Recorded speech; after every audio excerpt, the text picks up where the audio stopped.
70% women in India have never experienced an orgasm. I think it's a bit more than that, to be honest. Today we are joined by Aili, who's an intimacy coach. Hi, Sneha. Welcome on RAWR. What is intimacy? Intimacy is beyond physical and emotional the way we understand it, beyond romance and sex. You could be experiencing intellectual attraction, creative attraction, spiritual attraction, because most couples will head into trouble at some point in their life, either after 10 years or after a child. I think the first thing that couples need to do is to talk about sex instead of having it. Sex knowledge is placed on men. What if the man doesn't know? Because they don't know about female bodies. Where will they learn? Because porn is definitely not the place. Do you think that porn has really affected sexual intimacy in couples? The real intimacy is not porn. Couples who have better sexual lives their sex. Where aroused, you get put down so much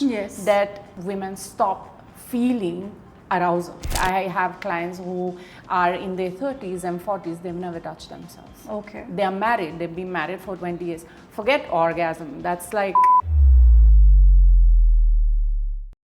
Hey you! Welcome to another power-packed episode on RAWR with Sneha. I am your host Sneha Desai, and RAWR is a talk show where we delve into love and relationships. Today's podcast focuses on one of the most crucial aspects of any relationship, intimacy. So buckle up, because this episode is going to help you spice up your relationships. But before we dive in, please go ahead and hit the subscribe button. So we have an exciting giveaway for all the viewers out here, so do not forget to watch this episode till the end. Today we are joined by Aili, who is an intimacy coach. She specializes in dating, relationships, and intimacy. She's the founder of Intimacy Curator. She helps individuals explore intimacy and sensuality within themselves and in their relationships. Hi, Aili. Hi, Sneha. Thank you for having me here. Yes, welcome on RAWR. And the pleasure is all mine, because you've traveled all the way from Mumbai out here. So thank you for being out here. It's a pleasure. Yes. So tell me, Aili, before I ask you what is an intimacy coach, where are you from and what got you to Mumbai? So I'm half Finnish, half Italian. I lived in the UK for many years, and then in 2000 I came for the first time to India, and I fell in love with the place. Lots of things happened when I first arrived. Okay. Some not so good, some great. The not so good ones probably led me to this path. So I was traveling by myself, and multiple times I was like touched inappropriately in different like buses or on the streets and stuff like that. So I felt that, okay, what is going on? Like, why people are actually breaching consent in the middle of the street, like in front of everyone. Yeah. And after I moved, slowly, I kind of figured that it was a calling for me to come and address maybe consent, talk to people about it, understand how it works and why it's not really very clear that it's not okay to be touched without asking for permission. And obviously, I think it's fantastic. And I think because of the pain that you went through, you've sort of come out with something so beautiful, because I think so many people need to be educated, need to be told about why it's not okay to do something like this. And so many people face this issue. Tell me, what does an intimacy coach really do? So an intimacy coach is almost like a counselor or a therapist. But we are more directional, as coaches are. So if anyone has either an issue related to intimacy, this could be physical intimacy or emotional intimacy, or if people are just there to explore and they don't know how to go ahead, like maybe they've reached a certain point, they are stuck, therefore they have an issue, or they are like, okay, I want to know more about this. What else is there? So a coach will introduce them to certain practices or ideas, concepts, sometimes books, sometimes videos, so that they can proceed in their intimacy journey. So we're different from therapists because therapists will look at mostly problems or issues, and they will look at how they've come into being through past experiences. Yeah. So coaches do look at past experiences as well, but they focus more on the present and how to go ahead. Okay. Whether you have an issue or whether you want to just explore. And have fun. And maybe like make it even better. Yes. For some people. Yeah. So it's both. Yeah. Okay. Yeah. What is intimacy according to you? Intimacy is more not having the fear of being seen with all our faults and our imperfections. It is about being authentic. Okay. So I present myself to you in my entire self. I am not worried, or maybe I'm worried, but I tell you that I'm worried about my imperfections, whether they are emotional or they are physical, or what I believe are imperfections, right? And it is about being vulnerable with each other. Yeah. So again, I'm coming to you and I'm saying, hey, Sneha, I'm really scared or I'm stressed about this interview or this session. And then obviously the moment I open up myself, whether it's emotional like this, so I tell you that, hey, Sneha, I really love when you touch me on my knee. Yeah. Okay, it's very intimate, right? And that's what builds intimacy. The ability to communicate what is it that we like, what we are afraid of, and what we are experiencing or feeling either via emotions or sensations in our body. Okay. But then when you are saying that you have to be open about it, even the first step, what I am thinking right now is also self-exploration comes into picture first, because I need to first know myself of what I'm liking, and then I can sort of communicate it with my partner.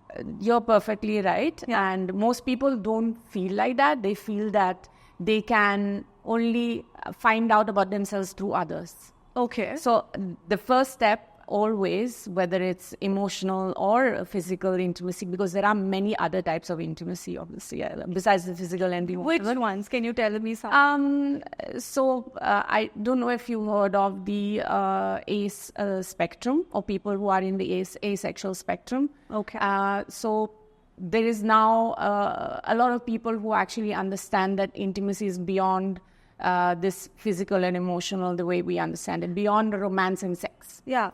I had somebody in the last episode where we spoke about the LGBTQIA plus community, and she spoke about asexual, where you don't feel like getting into the act. Like you feel romance, but maybe you don't want to be sexual, something like that. Right. So you don't experience sexual attraction. Okay. Right? If you are asexual, that's your ace.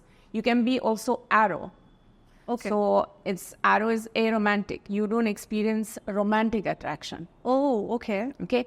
So there is this like really big word called amatonormativity. Okay. I don't know if you have heard of Auto what? Amatonormativity. Okay. Amatonormativity. Okay. So it's the belief that all human beings, it's a social construct. Okay. It's the belief that all human beings want to achieve a romantic and often sexual relationship with someone in a monogamous scenario, and that should be lasting forever. Yeah. So most of us are like sort of told that by the society, right? Like if you're into a marriage, that's what when you do. When you get into a marriage, it's like you are binding yourself somewhere or the other with this one person and into a monogamous relationship somewhere or the other. Yeah. So it's social construct. It is like a that. social construct, and people who are from the ace community have started questioning this because they experience different types of attraction. Okay. So you could be experiencing intellectual attraction. You could be experiencing creative attraction. You could be experiencing spiritual attraction. Sensual attraction. Okay. Which is not sexual. You could be experiencing aesthetic attraction. So you are attracted to someone aesthetically, but that doesn't mean that you want to engage sexually with them. God, there are so many types of attractions. Yeah. Okay. And each attraction can build a form of intimacy. Okay. So it doesn't necessarily have to be sexual. Yeah. Or romantic. Yeah. So there are new terms like queer platonic or altruist. What are those? Queer platonic, it's a type of attraction that is not romantic, but it's a very strong emotional attraction towards someone, and it's not sexual. So Okay. Maybe a few years back, we would call best friend. Best friends. Yeah. Yeah, you know, she, he, they are my best friend. So something that you really care for that person. There's a very strong bond. You do things together, but there is nothing sexual and nothing romantic. Yeah, you have an emotional, I think, intimacy out there. That is It's called queer platonic. Queer platonic. If you like someone a lot, and you're queer platonic, it's called a squish. A squish. It's instead of a crush. Crush. Oh, So okay. there's a whole. Oh my God, there's World like a out whole there. Yeah, a lot yeah. happening out there. Yeah. But do you think so? So as you said, so intimacy. What I see, like there's emotional intimacy and there's sexual intimacy or physical intimacy, I would say, right? Or are there more types of intimacy? I mean, everything else that is not physical and emotional is called, nowadays it's called tertiary attraction. Tertiary intimacy. Okay. Again, like if I'm intellectually attracted to you and we spend a lot of time reading books and stuff. Yeah. So it's not sexual. And there are people who get married and have relationships based on that. Okay. Like, Just because they get intellectually. because that is their top value in a relationship. Okay. If I don't get intellectually stimulated, I don't feel the need to be so close. Okay. And do you think people make decisions to get married on this mostly? I think marriages are kind of complex. So everybody, I think, has not just one criteria. They might have a few. Multiple. Okay. Yeah. But especially if you're dating somebody, like where you are not looking at any societal norms. Say if I'm getting, like if I like somebody or if I'm getting into, I'm dating somebody. So do you think that what is my top priority will matter to me and that attraction will sort of surpass all the other attractions? No, it's not based on your On one thing. It's Some like people are obsessed. For example, there are people who are obsessed about sex. yeah. Is that fair Yeah. to say? Yeah, Right? it's fair, yeah. So for them, sex is the most important thing. And if they don't have good sex with their partners, that relationship is almost Yeah. not worth pursuing. Okay. Some people need to be in love with the person. Yeah. Right? But love, romantic love is different from having emotions, other type of emotions. Right? Okay. So that's a very specific kind of Okay. connect. Now you have to be in love. But let's say that you are in love with someone and there is no physical attraction at all, but you love them. Yeah. You know, you think about them, you write poetry to each other, you're on the phone all the time. There is no physical attraction. Maybe there is no intellectual, stimulation between the two, but you're so in love that you don't care about anything else. Maybe 20 years down the line, you're looking for other things. Like, yeah. wow, I was in love and right now, Yeah. there's so many more things that I really want. And this So person do you is think wrong. that even your priority, like with age, do you think that also sort of changes? Oh, yes. Yes? Definitely, yeah. Yeah? It changes usually every 5 to 10 years. Okay. What do we need? Yeah. And how we feel for people will change. After it. Especially in today's age. Okay. We cannot compare ourselves to our parents or grandparents. That was a whole different world. Okay. So how can a couple, for example, say now that they are into a marriage, okay, and it's a monogamous marriage, and they want to sort of keep up, like because the needs are going to change after every 5 to 10 years. What would you recommend? How can they sort of understand what their partner is looking for? I think it's very important to have check-ins. Okay. Couple check-ins. What is a couple check? A couple check-in is both of you asking each other certain questions Okay. on a regular basis. Okay. And this helps to build emotional intimacy and just like to kind of safeguard this sort of container that is your relationship. So these check-ins would involve asking how the person is feeling. Okay. They can usually, when a couple goes to a challenging time when they're contemplating should we be together or is this over, then it becomes a weekly affair. Like you check every week, like how was your last week and how is the future week?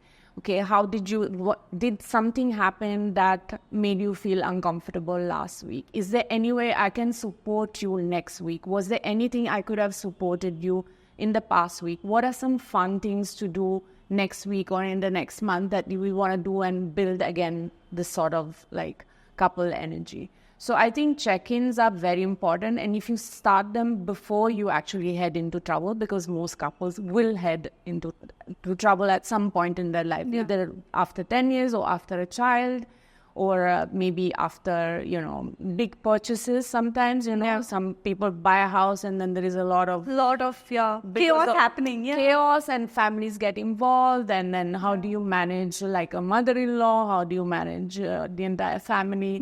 Weddings. Weddings are big catastrophes. What happens during, before? Both families are involved, and in fact, it's so much pressure on the bride and the groom. I think. Because you're spending so much money. So obviously there'll be disagreements. You're trying to get 20, 30 people to agree on where to eat food or like what to eat. What to eat. So, so I think these check-ins, if they're done regularly, even before moving in together, because that's a massive step to move in together or move in with a family. So what are the things that I feel also mapping out what are the kind of needs and goals that you have in life. Okay. Right now, I can say that my needs are maybe growth, personal growth. In 10 years' time, when I'm done like hundreds of retreats and I've learned 10 types of meditations and I've read 100 books, I don't need that anymore. Like, that will not be your priority then. No, it will not. So understanding what your needs are now, and then keep on checking in with your partner, like, okay, are these needs still the same or have they changed? Values usually don't change. Like they change. Sometimes they change if there is a life changing event. Like a death in the family. Or a birth or something like that. That's why childbirth is always like a big, heavy question mark. And definitely goals. Now, if you are planning to, if your dream is to move abroad, or if your dream is to eventually spend crores on a business, and your partner is not in line with that because they're more, their approach to money and saving is different. So that's something that needs to be discussed, for sure. And it needs to be, again, if the goals are not really aligned, it's going to cause problems. When people sort of get into a marriage, I say that ask what is the purpose of what are they looking at life for. Like, so say if I am heading towards Mumbai and the other person is moving towards Delhi, and then we decide to travel together in a marriage, like, we are absolutely thinking of different destinations. We're looking at life very differently. And it's eventually going to cause so much conflict. Maybe in the first year of marriage itself, because maybe one person loves to party and one person is not looking at parties. So basically one is going towards Mumbai, one is going towards Delhi. And I think people do not ask these questions at where ultimately are they looking at life, like, where they want to lead it, sort of a thing. So it's a very important question. But because of amateur normativity, they believe that once they fall in love, everything else will fall into place. Which is absolutely it doesn't work like that. Like, but love is blind, as they say. But that's also a construct. Like we live in the real world. It's not just about like having this strong emotion for someone. There are so many elements, and I think in the arranged marriage, it's called a market. It's the responsibility of parents or people who have lived longer to say like, no, you have to look at X, Y, Z. So it's a bit. They have the upper hand. Yes. So it is a bit more organized and wiser sometimes. Okay. And do you think intimacy is, so getting back to intimacy, do you think intimacy is different for males and females? Now, if you are assigned male at birth and if you're assigned a female at birth, yes, definitely the social conditioning is very different. And that's why you will see intimacy in a different way. Okay. Because intimacy is also somehow related a lot to gender and obviously like sexual organs or your sexuality. And even hormones, I think, like what hormones you have being a male and a female, I think that also plays such a major role. So, and obviously, I mean, then you have people who are intersex, who are not. They don't identify. They're not assigned female and they're not assigned male also. And there's the entire queer community. So everybody has a very different experience of intimacy. Okay. Right? So based on their sexual orientation, based on what they are being assigned at birth. Women or whoever identified as a woman, we are conditioned to actually look for emotional intimacy more than physical. Okay. Because of patriarchy. Okay. So our bodies were owned by men, right? Yeah. Everything was owned by men. Yeah. So we were things that were just passed on or used to have babies and therefore like extend the lineage. Yeah. So that's the fundamentals of patriarchy. Yes. And this is still playing a lot in how we are brought up and how we see ourselves. It's like a generational thing which is passed on. It's passed And subconscious, at a very subconscious level. Yeah. Yeah, and obviously there are messages all the time, right? Don't wear a short skirt. Don't fool around with boys. Because otherwise you're labeled as a slut. Yeah. Right? And that slut label doesn't go. Yeah. Like even if you were very even physically, if you were aroused, you get put down so much that a lot of times women stop feeling arousal. Okay. Like there is no sensation anymore. You're so blocked in your body to these small messages of shame that you don't feel anything anymore. Yeah, like masturbation is so common for males, but it's not like you don't have females talk about it that often. And I don't think people talk about it so openly. It's like such a taboo to talk about females sort of touching themselves. Yeah, I mean, masturbation is taboo for everyone. You're not supposed to. Or at least, like, if someone saw you masturbating, the reaction would be immediately like, stop it. Yeah. In fact, those parents who have caught or like have seen their kids masturbating and they've interacted with them in a way like, okay, that's perfectly fine. Those people will have less, shame around sexuality and pleasure. Yeah. While for women, the messages are so strong that most of us don't even masturbate. Yeah. Like I have clients who are in their 30s and 40s, they've never touched themselves. Okay. They are married. They've been married for 20 years. Forget orgasm. That's like another planet. I was just going to come to that. Like, that's like, let's address the elephant in the room. That is like, 70% women in India have never experienced an orgasm. That's what the statistics say. I think it's a bit more than that, to be honest. Yeah, it's more than that. I thought that was a little exaggerated number, but you're saying it's even more? Yeah. Oh, okay. And why is that a thing? Like, why is it happening? So they've done this study abroad, and I'm not sure they've done this in India as well. But if you take, for example, homosexual women, like lesbians or queer people, that percentage immediately decreases. It's because it's only for women who are heterosexual or are in heterosexual relationships. One, definitely, women's genitals are much more complex than men's genitals. Okay. It's not so intuitive. Even the world of science did not know about the clitoris until a couple of decades ago. Okay. We've just discovered that the clitoris is the pleasure organ for women. Okay. So if the clitoris is a pleasure organ, the clitoris is not really anywhere inside or the vagina. So we all understand sex as penetrative sex. Yeah.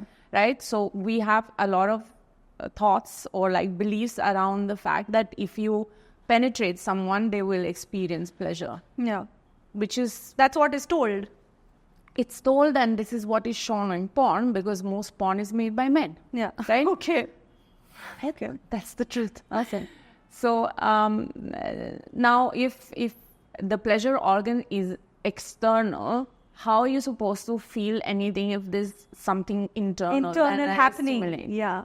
Right? It makes so much sense. Yeah. So a lot of women don't even think about this. Like, they don't even know this. So they are, I'll have a lot of clients who are obsessing like, oh, but I don't enjoy penetrative sex. There are people who, for them, is like painful, right? Yeah. So painful sex it's big So therefore, people don't want to have penetrative sex. So yeah, most people think that penetrative sex is the way to achieve anything like pleasure, orgasm. But for women, it's not the case, because most of us will experience pleasure through the clitoris. We don't know this. Like, a lot of women come to me and say like, oh, but this is painful. This is not pleasurable at all. And I'm like, okay, have you touched yourself? Do you masturbate? No. They say no. Okay. So a lot of women don't masturbate. They expect the men to tell them how it's done. Okay. That knowledge, sex knowledge, is placed on men. And men need to know how to make them come. Okay. Okay, that's the narrative. But what if the man doesn't know? Because they don't know about female bodies. Where will they learn? Because porn is definitely not the place. And there is nowhere where you can actually learn these things. There are platforms, but you don't have access to them. So most of it is Instagram. Instagram bans you also because there is sexual content, right? So the only option is for you to understand your body first. Like, for women, just be with your body, understand what feels pleasurable. You need to be able to masturbate and have an orgasm on your own before you can do it with anybody else, so that you can guide the person. So that's the advice for women who are not able to experience certain kind of physical satisfaction in their relationships. Yeah. Sexual. Yeah. Sexual. Yeah. Okay. There are other types of satisfactions. Yeah. But then, when you're talking about sexual orgasms. Okay. So do you have any 3 tips for couples to like sort of maintain that healthy sexual relationship in a marriage, especially after they're married and it's been some time, and I think most of them sort of suffer in maintaining the sexual relationship. So do you have any tips for them? I think the first thing that couples need to do is to talk about sex instead of having it. Okay. Communication. Yes, communication. So you need to talk about what is it that you like. If you don't know what you like, explore. Okay. Okay. Maybe you have been married for 10 years and you've been having sex, but it's been the same old thing, whatever you thought or you saw in porn or somewhere else, right? Yeah. Start with basics. What kind of touch do you enjoy? Okay, in which body part? You don't have to go directly to genitals, or you don't have to go to breasts or, ass, for example, right? So there are so many other body parts. Create and build intimacy slowly through different types of touches. Okay. And do it regularly, like schedule it. Okay. The biggest problem with couples is like they're waiting for sexual arousal or being intimate to be spontaneous. Like, okay, now I'm feeling horny, let's do it. But it doesn't work like that, especially if you've been with the same person for a number of years. Really? They can schedule something like this? You have to. You have to schedule. There is no other options. Like the couples who have better sexual lives schedule their sex. Okay. Especially after a baby. Okay. Because clearly, like, your calendar or like your life is all over the place. Yeah. You don't have time. So you need to hire a nanny, get your mother, father, whoever, auntie to take care of the child and schedule it. And plan what you're going to do. Yeah. That's where communication comes in. What is it that you want to explore? What are your fantasies? Okay. Talk to each other about them. Write them on a message. Okay. Like, if you can't talk about it, maybe like a better way is to sort of like message somebody about it. But the messaging also builds the arousal, the desire for the other. You're prepping yourself. Okay. See, point is that you need a lot of time and building around sexual energy. It's not something that you do like, okay, now let's get into bed and do it. Yeah. It works for some people, but you need to warm up. You need to start thinking about your partner in a certain way. Like when you are constantly managing a household or you are dealing with kids, you don't even think about sex. That's definitely like a barrier. It's a challenge. You cannot relax and think about fun stuff or exciting stuff. Yeah. So start like messaging each other, start writing each other letters, notes, start having these calls during the day. What is it that I want you to do to me when I come back home? Okay. What is it that I want to do to you when I come back home? Yeah. So you start building it. You might end up at home and then being extremely tired and do nothing. But at least that, you're keeping the flame alive. Okay. Because once you let it die, then it's much harder to actually bring it back. Bring it back. Yeah. And I think also a lot of times now it's so stressful. Like I see my married couple friends, and I think they just say that there is so much happening around because of the social construct, like the social functions are happening, then you have people at home and you live with the family. In India, most of them live with the family. Yeah. So you have like family things happening, you have work pressures. So I think stress sort of affects your sexual relationship on such a big level and intimacy. And most of them say like, ki yaar, like there's so much stress, like what do we do about it? So I think I think scheduling can actually help out here, because then you've removed time for it. It's just like, it's as important like going on a date or for a dinner. Exactly. Right. Yeah. When you were dating, weren't you taking time off to go on a date with someone? Yeah. With the same partner? Why you're not doing it anymore? Just because they are in the same bed and you see them every day, you think like, okay, they're here, so what's the need? Yeah. But there is a need. You have to create that special time. Yeah. You have to create those special moments. And that's why scheduling is very important. How do you think emotional intimacy helps in, fostering a better sexual relationship? See, for some people, when we say emotional intimacy, usually we think about romance. Yeah. Okay. But actually, when you expressing how you feel might actually put someone off. Okay. So for some people, sex is about romance, feelings, connection. But for some people, sex is about going wild. Okay. Going Like no crazy, adventure and all of that. So if that person is to sort of adventurous sexual experiences and you look into their eyes and say, baby, I love you so much, I want to spend my life with you, they'll be completely put off by this. Same. Okay. Imagine if someone is very explicit and say, I want to eat you alive, and you're waiting for them to say, baby, I love you. Okay. Okay. So yeah. So you need to really understand where the emotional intimacy, is it related to their sexual experience or not? Okay. Of course, you need to be connected at some level emotionally, in the sense that you cannot be fighting and hating each other and then have sex. Yeah. Although some people do that also. Okay. Like repair sex, kind of.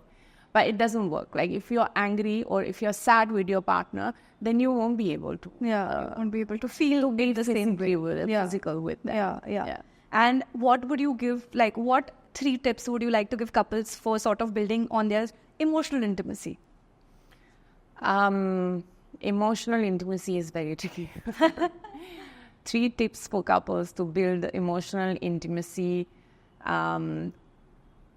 Talk about how you feel and don't attack your partner. Okay.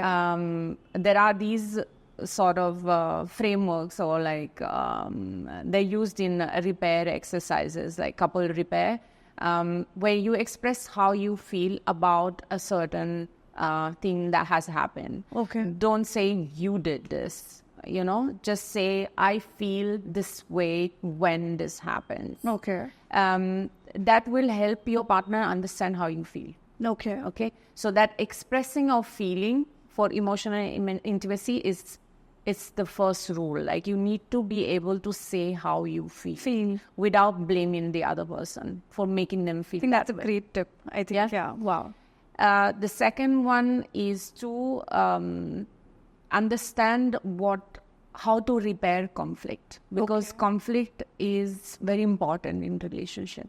Yeah, it is. Yes, there needs to be a certain amount of conflict. Okay. How you get intimate with the other person is, how do you repair that conflict? What do you do when you fight? Okay. How do you become each other's friends again after you've disagreed on something? Okay. That's another big tip that people need to really understand. Everybody thinks that we shouldn't fight, good, nice couples don't fight. But they do fight. But what makes them great couples is how they make up. Okay. Third tip, again, plan it. Plan not just sexual activities or physical intimacy. Plan fun stuff. Plan things that actually spike up your adrenaline, doing things together. Okay. Yeah. Not only planning things that you want to do together, but also plan your time apart. because there needs to be distance. Okay. If there is no distance in a relationship, you will get bored of each other very fast. Okay. So you need to understand the balance between your independent life and couple life. And when you have couple life, you have to make sure that you do also fun stuff together, not just all the, taking care of the family or the kids or, buying things or like getting a loan. Doing something that is not your mundane activities, like which will add to stress or which is a responsibility. Yeah. Doing things which are more fun.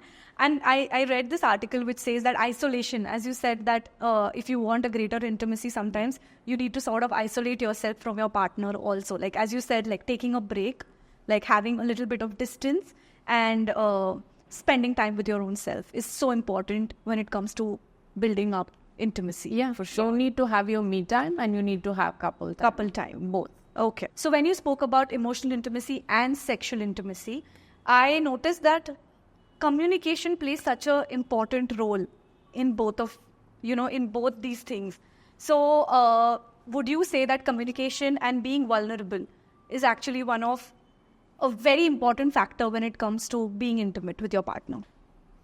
Yes, I think these are the foundations of any relationship with yourself or with a partner. Okay. Yeah. But how do you make communication easy? May it be for a female or may it be for a male or may it be for the queer community or anybody for that matter? How do you start communicating these things of what you're looking for, physically and emotionally to your partner? Yeah, I think the first thing is to figure out what is it that you want and need. Yeah. I think Exploration. Understanding yourself. Because most women are not really used to thinking about what we need because we are always taking care of the need of somebody else, right? Yeah. So how can one self-explore also, if I have to? Yeah. So I think self-exploration can happen on your own if you're good at, for example, sitting, taking time, making a list of things what are the things that I want and need. Okay. In terms of physical needs, you have to explore. Now, there are other platforms where women have started making erotic content. If it's not visual, then written erotica. Okay. So you can get inspiration. Once you hear and see narratives, you'll be able to start thinking that, okay, maybe this is something that I want.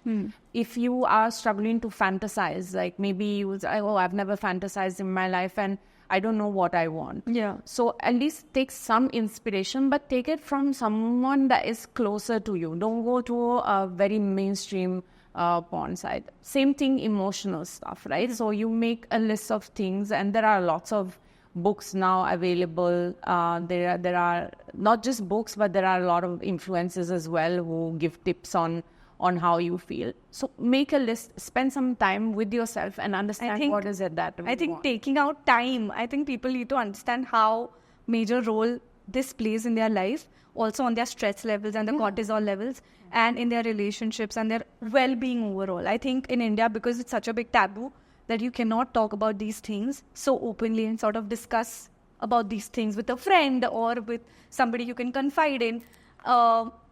That's why people don't have the time for it, because they're like, nahi baat karna hai. Like, let's just not talk about that. Let's not address that at all, sort of a thing. Jo chal raha hai, chalne do, sort of an attitude. So I think, as you said, taking out time is so important when it comes to knowing yourself. Yeah. I mean, we take time to go to work. We spend 8 hours, 10 hours in an office. We spend 8 hours sleeping. What do we do with the remaining time? Are we just sitting like couch potatoes in front of Netflix? That's not going to help you in having a fulfilling marriage. Because people don't know the effects of not having a good intimate relationship. So can you tell me, what are the effects that a couple or a person can go through with the lack of having intimate relationships in their life? Life becomes very dull, boring. Okay. A lot of people become sad. You can even go through depression. Okay. And then once it's reached that stage, then obviously, then there's more work to do. Yeah. Also, I think irritation. I know so many people, they don't know that because of this, they're irritated in their married lives. Yeah. Because they don't know. It's just like maybe everything is perfect from the outside and that one missing piece is maybe their intimate relationship. Yeah, like the physical relationship. Yeah, the like sexual relationship. If it reaches a point where you don't want to come back home because there's your partner there waiting for you to fight or like to complain, then do you want to spend a lifetime like that? Yeah. Like how long can you spend like that? 20 years, 30 years, 40 years and be miserable? No. I don't think it's worth it. And do you think that porn has really affected sexual intimacy in couples or in this generation overall? Porn has, because right now it's been the only source. Okay. Right? So we need to understand that the porn, especially mainstream porn, is just a vision. Right? It's like if you look at all the genres, there is Hollywood, there's Bollywood, there's European art cinema. It's that sort of porn is just a genre. There are other platforms now, because thankfully it's happening. Other platforms or other means, like for example books and audio stories, that will give you a different perspective of what sex is. So I think porn, then obviously if you're relying only on that source, you don't know that there is anything else, and then your expectations are also they're not going to be fulfilled, because the real world is not porn. The real intimacy is not porn. Yeah. So your expectation, if you expect to find a partner doing the things that you've seen in porn, then you will be disappointed. Yeah. And most of them, you will blame your partner, oh, she's not doing that, or he's not doing that. But actually, it's like, it's not realistic. Ask that person, what are you into? Yeah. So what does one do when they, like, if you're in a relationship and if the partner is not comfortable with doing certain things, but the other person wants to do certain kinds of things? Like, there's a conflict. The idea of intimacy for both in sexual terms is very different. What can they do? Yeah, so you treat it like preparing a meal, right? Okay. When you are cooking for two people, let's say that somebody's cooking, I like Chinese, or like, for example, I don't like my food so spicy. Yeah. Or I'm allergic to this kind of ingredient. And the other person, yes, but I like spicy and I like, to have, pasta, and the person is allergic. There are so many things that you can do in bed that are not those things. Like you can, sure, if I'm okay doing a certain amount of things for you, fine. I don't like peppers, but I will eat green ones. I'll eat a little bit. Yeah. If it's a complete strict no, then it's like, okay, what else would you like? Is there anything else that you would like to do? Okay. You cannot be fixated on one thing. Of course, there are people who are fixated, they're into fetishes, and that's the only thing that turns them on. For example, foot fetishes or armpit fetishes or texture fetishes. Okay. So if that's the case, then you have to find someone who is into that as well. Okay. But you cannot obsess about. Yes, you can't make it like stressful for the other person. No, there is always other things that can be done. So look at all the things that can be done instead of looking at what is not. Okay. So when people are, they have a fear towards intimacy and towards love and relationships, like sort of they've closed their doors to these things, what would you advise these people? I think they should go and see a professional. Okay. I think intimacy is very important in people's lives. Okay. Whether it's physical or emotional. And when I say physical intimacy, I am more referring to touch. Yeah. Not sex. Sex, you can live without sex. You cannot live without touch. Okay. So cuddling someone is very important. It's important for your health as well. Okay. Right? So you release certain hormones. So if you're struggling with touch as well, consult a professional. Okay. So usually if you start slow and you create a safe environment, even people who have experienced sexual abuse, you can regain trust in intimacy and in touch through very slow exercises to a professional that will guide you through it. Okay. With respect to emotional intimacy, a romance, sure, you can live without a romantic partner. You cannot live without friends. Okay. Right? So have friends. You need people to talk to and share your experiences. That's also very important. Okay. Like you can actually get unwell physically as well if you don't Have friends. Yeah. Okay. So much important. One or two friends at least. At least you need to have. Yep. And as you mentioned that, I agree to the fact that, physical intimacy is so much more important than sexual intimacy. As you said, like the cuddle, the touch, holding hands, all of this has more weightage if you compare it to sexual intimacy. Yeah, I mean, they've studied it. Like, if a child doesn't get touched when they are toddlers or when they're babies, they can develop immunity problems. Okay. Right? So we are social animals, not just from a fun point of view. We need each other, and nature has wired us this way that if we don't get touched as babies, we can actually become unwell. Yeah. So you are an intimacy coach, right? As you said. Do you think the complexities of relationships is increasing Yes. every day? Yes. Do you think a lot of couples are facing intimate? Many couples are facing. Why is that so? Why is it increasing? Because women don't need men anymore. Are you serious? Yeah. Yeah.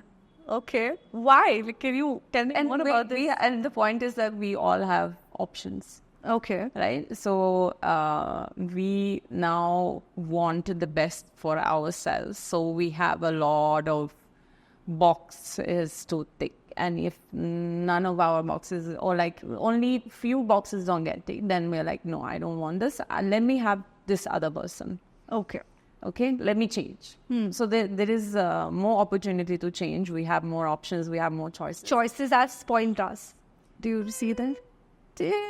I mean, I don't. Yeah, you can say that they spoiled us, but that doesn't mean that it's not a good thing. No, I'm not saying good or bad. I'm just saying that we're spoiled for choices. So somewhere or the other, like that kind of sticking to one or sort of like having that has changed. The dynamics have changed. Yeah. Yeah. I mean, until women had to do as they were told, then there was no problem. Also patience. I think patience is also such a big Yeah, factor. yeah. It is. We are living in a fast moving world, yeah. So it has, and digital, so much of the accessibility has increased so much. It's like at your finger touch. Yes. Like you have dating apps, you have everything right out there. So it sort of becomes so much more easier to engage and drift away from your relationship. What does intimacy curator do exactly? What do you do? So I coach people to have better relationships, to have better intimacy, deeper intimacy, more fulfilling intimacy, whether it's emotional or physical.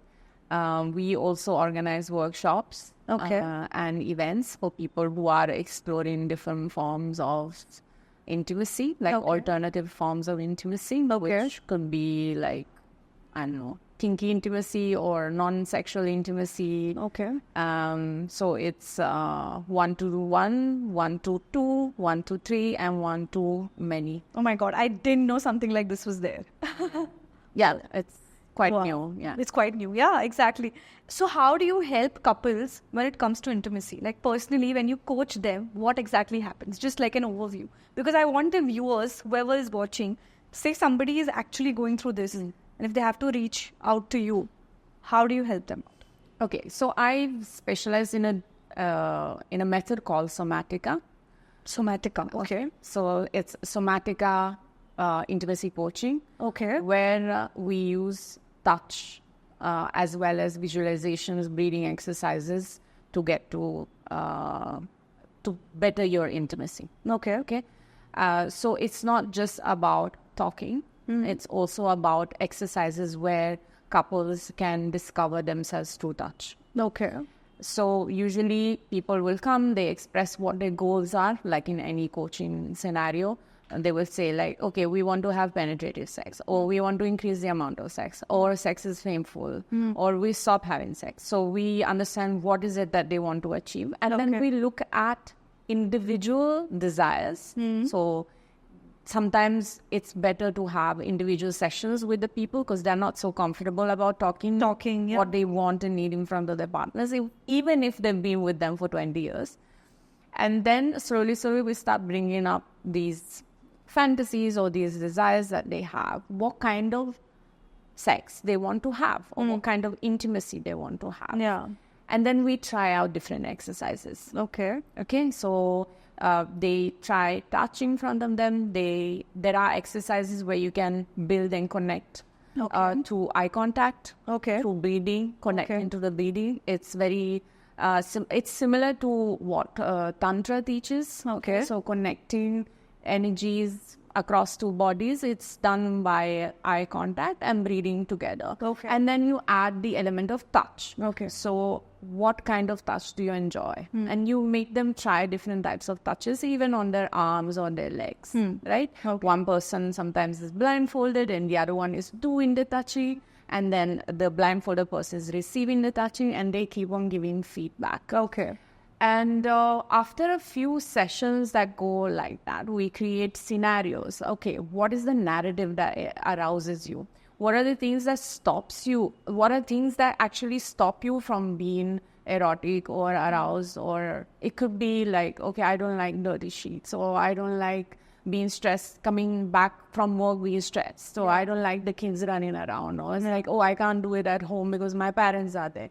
Maybe, the turn-offs, basically. What turns you off immediately? Yeah. So we look at turn-offs. We look at turn-ons. Okay. And then we create this sort of, container they can go to and explore with, again, different activities, different objects, maybe different toys, different kinds of touches. We role play verbal arousal, like what turns you, what is it that you want to hear to be turned on? Okay. What do you want to say to be turned on? Because it's different for different people. Yeah.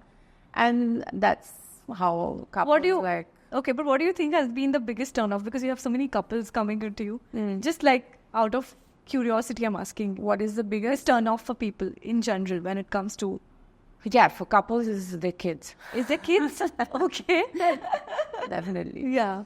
Yeah, but it's stress. It's stress. Mostly stress. Yeah. Okay. Of different forms. Okay, thank you so much, Aili, for this session. I think it was needed. And I think so many people have taken back so much from here. And I love what you do. I think it is... talking about it, breaking taboos, I think it's amazing. And I think people need to understand the importance of this. So kudos to you for spreading knowledge about this. So Aili has been kind enough to give us access to an Ishq map for all the viewers out here. So tell me, what is an Ishq map? So an Ishq map is your erotic disposition. Through a test and a conversation with a coach, you'll be able to find out what is it that turns you on. What are the narratives? What are the types of touches? What are the types of words that actually turn you on? And it'll be easier for you to see if you are compatible with your partner even before having sex. So if you are erotically compatible with each other. Oh, wow. Thank you so much. So for everyone who's watching this episode, to get access to this Ishq map, all you need to do is comment below. And if you don't want to comment below, all you need to do is DM us on RAWR with Sneha, and we will connect to you on this. Thank you everyone for being on this show. And if you love this episode, please do not forget to share this with your loved ones. Keep rising in love and do not forget, I RAWR you.